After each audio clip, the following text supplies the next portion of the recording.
हम साहब ने पुलिस को इत्तला दिया, इनकी वजह से बच्चा मिला है। 4 दिन हुआ। हम तो रोते फिर रहे थे बच्चे के चक्कर में। आपका बहुत बहुत धन्यवाद, हमारा बच्चा आपने मिलवा दिया। देखो आप अपनी किस्मत देखो कि शाही इमाम साहब को मिला बच्चा। हम लोग रात हाईवे पे जा रहे थे ना, तो कोई मोटरसाइकिल पे इसको बीच में डाल के लेके जा रहे थे 2 आदमी। ये बच्चा था, ये बच्चा। तब हमें शक हुआ कुछ के शायद ये इनका बच्चा ना हो। इन्होंने ना कुछ ना बेहोशी दी दवाई दुई उन्होंने दी हुई सी, क्योंकि रात में ये सिर बेग रहा। हमने 3 जुड़ा कर रखे थे बच्चे का सर पे, इसके सर पे इतने बाल थे, इसको सर मुंडवा दिया था इन्होंने।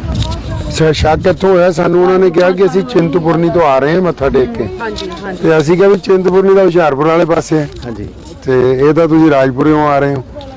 ਤੇ ਫਿਰ ਸਾਡਾ ਇੱਕ ਮੁੰਡਾ ਰਣਜੀਤ PSO, ਉਹਨੇ ਉਸ ਬੰਦੇ ਦੇ ਮੋਬਾਈਲ ਤੋਂ ਹੀ ਵਾਈਫ ਨੂੰ ਫਟਾਫਟ ਫੋਨ ਕੀਤਾ ਵੀ ਤੁਹਾਡੇ ਕਿੰਨੇ ਬੱਚੇ ਹੋ, ਕਹਿੰਦੀ ਮੇਰੇ ਇੱਕੋ ਬੇਟੀ ਹੈ। ਤਾਂ ਫਿਰ ਉਹ ਡਬਲ ਹੋ ਗਿਆ ਸ਼ੱਕ।